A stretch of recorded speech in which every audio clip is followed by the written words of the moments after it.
In this video, our client called us because they had a wooded area that they removed. The issue was their existing sprinkler system did not water that wooded area. So they called us to add a zone to the wooded area so that the new seed that they planted would get sufficient water. So in this video, it shows essentially how to add a zone to a current system, but it also kind of walks you through the basics, the 101 of irrigation as well. Enjoy. Hey guys, so this is the house. We have the clock here with the 1810 wire running all the way around. And then each circle, so that's a valve, so that's zone 1, 2, 3, so on and so forth. So it works kind of in a clockwise manner there. And the wire always follows main line all the way around. When you come to the valve, everything after that is called either zone line or laterals. So the valve that I showed you in the video comes to right here. It's wired up, coming from the clock all the way around. And then off of that is the lateral or zone line, which goes to each head. So the clock sends a signal through the wire to the valve opens up, and then the water continues through. So this main line from the backflow all the way around, like I said, always has water in it. So for whatever reason, if you hit it or break it, this is the easiest way to shut it off. The second way is obviously in your basement or crawl space. This is just a standard clock.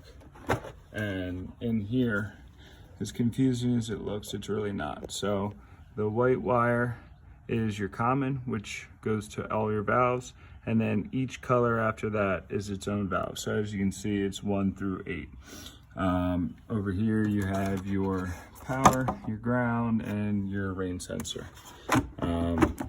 Programming the clock's pretty simple too. They're pretty user friendly. This is an older model, but the water is coming this way from inside the house. Typically there's a ball valve or something like that to shut the water off in the winter months to prevent freezing. My personal recommendation is I don't like this. What I would like to see here is a T going up this way with a some type of threaded plug or cap to go here. So in the winter time, God forbid someone turns the water on or the ball valve goes bad, which they do after time, any residual water could drain out and prevent recharging the system or freezing all of this. To replace one of these is pretty expensive. It's a couple $100. So what it does is it prevents any water from the sprinkler system going back into the drinking water of the house. So you have a solenoid and then the diaphragm, which is inside there. The water comes here, the clock tells the wire to turn the valve on, which opens up the diaphragm, which allows the water to pass through, which then goes to the heads. It's pretty simple stuff, but it can get complicated. All right, so what we have here is we have the main line right here that used to 90. It looks something like that. So all we're doing is we're gonna connect here and put a T with a valve right over here. And then I'll show you how to do the wires in a minute.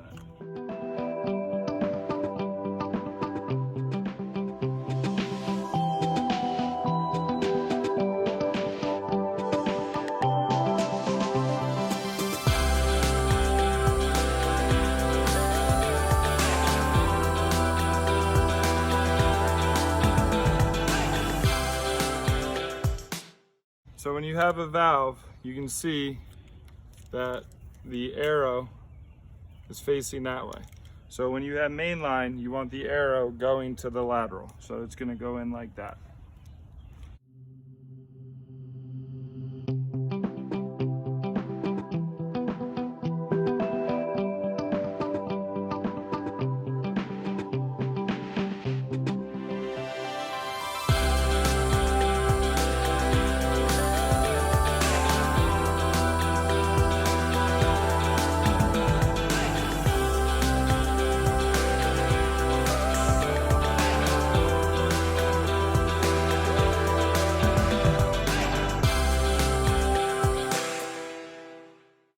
Here was I connected the commons and then I connected the zone line, and then I ran a little pigtail over to the valve And because it's 12 volt, it doesn't matter which one you do. So the common can be on one and the zone line can be on the other. And that's all it is.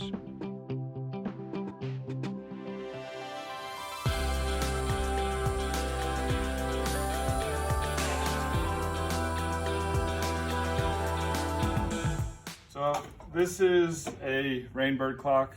I don't like Rainbird clocks. We only install Hunter, but here we're just modifying this system. So here's our extra wire. This is called a modular. So right now there's only 7 zones, but as soon as I put this in, there'll be 10.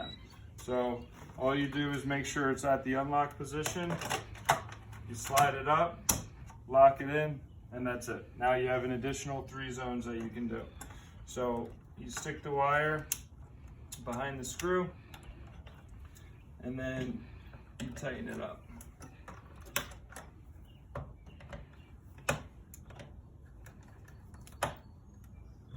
And then when you're programming it, you just go to 8, add some time, and you're good to go. So this is a PGP Ultra. These are the heads that we install. They come with blue and gray nozzles. You can get them online. Your irrigation distributor, I think even Home Depot sells them. So I don't unscrew when I install, but this is the key that it comes with. It comes with like kind of a T on one end and a metal end on the other end. So what happens is the water comes up, forces the head up, and the nozzle comes out. So when you get the heads, there's a chart that says like what the numbers are. There's 12 different numbers, so it depends on the gallons per minute and the pressure. So here we're gonna install number 2, which gives out 2 gallons per minute. So all you do is you break the nozzle off, and again, if you're first time, it's easier to do it this way. You unscrew it, put it against your belly, stick the nozzle in, and then on this one you use the metal end right where the arrow is, and if you zoom in, you can see that screw coming down. That adjusts the arch. So then what I do is I hold it here, twist all the way to the left, all the way to the right. So now that is the furthest right it will go. With the T, you can adjust the left from 0 all the way to 360, but that arrow is as far right as it's gonna go. So when you install it, so let's say the fence is where I'm sitting. You wanna have it this way, and then I can adjust it this way. They come standard in 180, so you can adjust it less or more.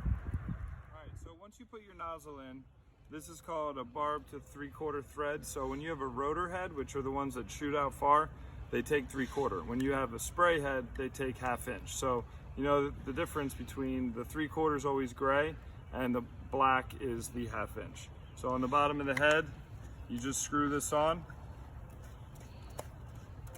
And this is the pipe that we just installed to the black 1/2 inch, which goes into here. And this is called funny pipe. So it's a lot easier to use a torch, just kind of heat it up, make it a little more malleable. So then you just take this and slide it on. Now see how the arrow is facing that way? We don't want that. We want the arrow running parallel with the fence to the right. So what you do is you twist all the way left, all the way to the right, and then you line it up like that. Now what you do is you take a shovel, fill it in. Now this is the pipe cutter that we use to cut the funny pipe in PVC. All I do is close it, and you kind of pack in the dirt around it. And what that does is it stabilizes the head and prevents it from moving or shifting or angling, because then you don't get the proper coverage that you want. So after you get done installing, you take the metal part of your tool, and as you can see, the looser I get this, see how much further it's shooting? So when you tighten it, the shorter it goes.